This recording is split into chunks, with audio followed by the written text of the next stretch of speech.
Hello friends, કેમ છો? બધાને ભાવથી જય સ્વામિનારાયણ, જય શ્રી કૃષ્ણ, રામ રામ. તો આજે અમે આવી ગયા છે અમારી વાડીએ પ્રોગ્રામમાં, અને આજે પ્રોગ્રામ શેનો છે એ તમને કહું. જોવો, અહીંયા લોટ બંધાઈ ગયો છે, પછી અહીંયા ટમેટા સુધારાઈ ગયા છે, અને આ અમારી વાડીનો મોટો બધો ગોદામ છે. અને અહીંયા આજે અમારે પ્રોગ્રામ છે સેવ ટમેટાનું શાક અને પરોઠાનો. તો ધીમે ધીમે બધા બહેનો આવી રહ્યા છે પ્રોગ્રામમાં, હજી અડધા બાકી છે. એટલે અમને એમ થયું કે પછી મોડું થશે, એટલે હાલો આપણે ફટાફટથી ધીમે ધીમે આ બધું બનાવવા માંડીએ, વણવા માંડીએ. એટલે આજે આ સરસ મજાનો પ્રોગ્રામ અમારી વાડીએ રાખ્યો છે, તો આખો બ્લોગ્સ જોજો અને પછી કમેન્ટ જરૂરથી કરજો. તો ચાલો, આપણે તો પરોઠા વણવાનું ચાલુ કરી દીધું છે. હજી 2-4 બહેનો આવવાના બાકી છે, પણ પરોઠા બનાવવા હોય એટલે થોડીક વાર લાગે. એટલે અમે તો ફટાફટથી ત્રણેય બહેનું છે ને ફટાફટ પરોઠા વણવા માંડ્યા. ને અહીંયા પુરુષોને તો શું હોય, અમને બધો સામાન તૈયાર કરીને કોઈ ઈંડોળે હિચકવા માંડ્યું, ને કોઈ ખાટલે બેસી ગયું, ને તારે વાતુના વડા છે બધાને. ને આજ બહુ મજા આવે એવું છે, વાતાવરણ, વરસાદ બી નથી, અને આમેય બહુ સરસ મજા આવ્યું છે. અને અમારે અહીંયા વાડીએ સગવડ છે કે વરસાદ હોય તો પણ આ મોટો ગોદામ છે, હોલ છે, કે ત્યાં તમે આસાનીથી વરસાદ પાણીના પણ ગમે એટલા હોય તો પણ સમાઈ જાવ એમ. અને પછી અહીંયા છે ને સેવ ટમેટાનું શાક બનાવવા બેસાડ્યા છે રસિક માસાને, કે એ કે હું બનાવી દઈશ, જો આજ તમે આંગળા ચાટતા રહી જાઓ, એવું સરસનું. એટલે એને ને માસીને ત્યાં કીધું છે કે તમે શાક બનાવો ને અમે પરોઠા બનાવીએ, એટલે બેય ફટાફટ હારે થઈ જાય અને બધા પછી જમવા બેસી જઈએ. એટલે અમે બધું જ ટમેટાં ને બધું સુધાર નાખ્યું હતું, અને સાથે સાથે આદું, મરચું, ધાણા ભાજીને એની ચટણી પણ બનાવી રાખી હતી. અને 2 ગેસના ચૂલા રાખ્યા હતા, એટલે જલ્દી થાય. એ છતાંય પછી એવું નક્કી કર્યું કે ફટાફટથી આટલા બધા ક્યારે જ ચોળવાય રહે, એટલે થોડુંક બહાર પણ મૂકીએ એવા, કે બહાર ચૂલો સળગાવ્યો, કારણ કે વરસાદ હતો નહીં એટલે. અને ઘણા સમયથી આ બધા લોકો એમ કહેતા કે તમારે વાડી એક વખત જવું છે પ્રોગ્રામમાં, એટલે પછી નક્કી કર્યું કે હાલો ને આજે જઈએ, એ બાને બધા ભેગા બેસીને જમશું. તો એ કે ભજીયાની ચટણી તો આપણે બહુ ખાતા હોઈએ, તો આજ તો પરોઠા અને સેવ ટમેટાનું શાક ને સરસ મજાની મરચાંની ચટણી ને કે એવું બધું હોય, એ કે એવું રાખીએ, કે તો કે કાંઈ વાંધો નહીં. એટલે એવું રાખ્યું.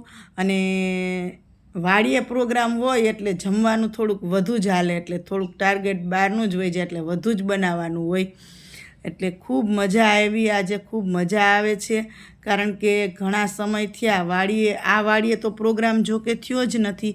અને અમે આવીએ તોય અમારું ટિફિન લઈને આવતા હોઈએ જમવા, તો અહીંયા બધાને બેસવાની મજા આવી ગઈ. ને ગામડેથી પછી મમ્મીને એને ફોન કર્યો તો મમ્મી ને પપ્પાએ આવી ગયા કે તમે આવો ને, એ બાને અહીંયા બધા ના, કે મમ્મીની કે બધા નાના નાના હોય તો અમે શું આવીએ. અમે કીધું કે નાના શું, અહીં તો નાના ને મોટા ને બાળકો ને બધાય હોય અમારે તો પ્રોગ્રામમાં, એવું ના હોય કે નાની ઉંમર નાનો જ હોય એમ.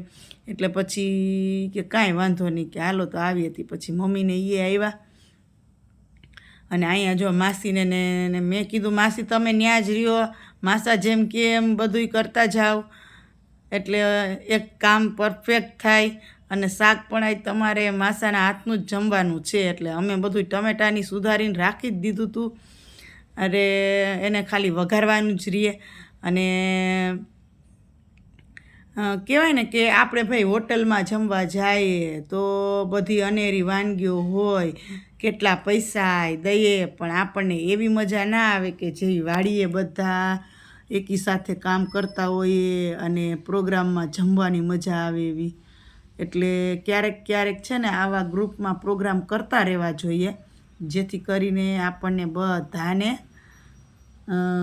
સાથે જમવાનો સમય મળે, અને એકાબીજાને સમજી શકીએ, એકાબીજાને સાથે હસી મજાકથી આપણને રહેવાની મજા આવે. એટલે જો માસા છે ને એ અમારા ગ્રુપમાં એક એવા રમૂજી માણસ છે કે એક પછી એક માણસને ટોપિકમાં લઈ લે અને પછી બધાને હસાવે. એટલે અમુકની મોઢે છે ને કોમેડી શૂટ કરતી હોય એમ કે એને, અને પણ પાછું આપણે એવું હોવું જોઈએ કે આપણને હસી મજાક કરે તો આપણને ખોટું ન લાગવું જોઈએ, તો જ ગ્રુપમાં મજા આવે એમ. એટલે અમારા ગ્રુપમાં કોઈને ખોટું ના લાગે એટલે અમને મજા આવે, માસા હસાવતા હોય એટલે, અને એકાબીજા હસી મજાક કરતા હોય એટલે આજ તો જો અમારી વાડીનો કેટલા સમયથી આ ઈચ્છા હતી એટલે સીધા આવી અને રસોઈ બનાવવા જ વળગી ગયા કે સાંજનો સમય છે, જો બહુ બધા બેઠા રહેશું પહેલાં તો મોડું થઈ જશે, એટલે પછી જમીને તો બેસવું જ છે. એટલે આપણે એવું વિચાર્યું કે પહેલાં આપણે રસોઈ કરી નાખીએ એમ. એટલે જો બાકી સેવ ટમેટાનું શાકમાં ટમેટાનો વઘાર કર્યો છે, બધુંય તજ પત્તા બધુંય નાખીને તારે. અને અહીંયા અમે જો બધાય પરોઠા વણીએ છીએ, અને પરોઠા વણવા એટલે તમને ખબર જ છે કે પરોઠામાં કેટલી વાર લાગે. એટલે અહીંયા ચૂલો નોખો પ્રગટાવ્યો અને એમ કીધું કે હાલો જેન્ટ્સ લોકો કે અમે તમને મદદ કરીએ પરોઠા શેકવામાં, એટલે ઝડપ થાય કે. તો પછી બાર પણ એક ચૂલો હતો તો એ ન્યા ચાલુ કરી દીધો, અને ધીમે ધીમે અંધારું થતું જાય એટલે પછી એટલે ફટાફટથી એક પછી એક કામ ચાલુ થઈ ગયું. ને જુઓ આપણે એકદમ સરસ મજાના ટમેટાં પાકી ગયા ને એટલે હવે છે ને એમાં સેવ નાખવાની છે. તો જુઓ તમે આ શાક જુઓ, આપણે લેડીઝ બનાવીએ ને એના કરતાં જેન્ટ્સ બનાવે ને એનો શાકનો ટેસ્ટ બહુ સરસ હોય. એનું શું કારણ હશે? બાકી નાખવાનું તો એ જ બધું હોય, પણ જુઓ આ શાક એટલું સરસ થશે ને કે અમે ચાખ્યું, ખાલી સેવ જ નાખવાની હતી. એટલે આમ બહુ સરસ શાક બનાવ્યું છો માસાએ. અને જુઓ હા જોઈને તો મોઢામાં પાણી આવી જાય કે જલ્દીથી પરોઠા અને કોઈક સેવ ટમેટાનું શાક આપી દઈએ તો કામ થઈ જાય. જો કે ટોપ ચડાવ્યો ને ચૂલે, જો સરસ એકદમ સરસ શાક બની ગયું છે. અને હવે અમે છે ને જમવાની તૈયારી કરવી છે, તો ફટાફટથી અમે પરોઠા વણવા બેસી ગયા છીએ. જલ્દીથી પતે ને તો એકી સાથે બધાને બેસાડી દઈએ એમ. એટલે થોડા ઘણા પરોઠા બાકી હતા તો અમે બનાવવા માંડ્યા ને 2-3 બહેનોને કીધું કે તમે પુરુષોને પીરસી દો. એટલે એ છે ને ફટાફટથી પુરુષોને પીરસી દીધું. તળેલા મરચાં, ચટણી, પરોઠા ને એ તાજી સરસ મજાની છાશ અને માસાનું બનાવેલું મસ્ત સેવ ટમેટાનું શાક. એટલે પુરુષો જમવા બેસી ગયા છે, અને ટાર્ગેટ પણ આવી જાય આપણને કે હવે કેટલા બનાવવાના છે એમ. અને સાથે સાથે અમારા વાડીવાળાને પણ રસોઈ અમે બનાવી નાખી હતી કે આજ તમારે વિહામો, અમે જે બનાવશું એ તમને દઈ દઈશું. અને પછી અમે બધી બાયું પણ બેસી ગયું, અને આજ તો જમવાની બહુ મજા આવી, જોરદાર મજા આવી. સેવ ટમેટાનું શાક ને પરોઠા ઘરે તો ખાતા હોઈએ, પણ અહીંયા જેવી મજા આવે ને એવી ઘરે ના મજા આવે, વાડીએ મજા આવે ને એવી.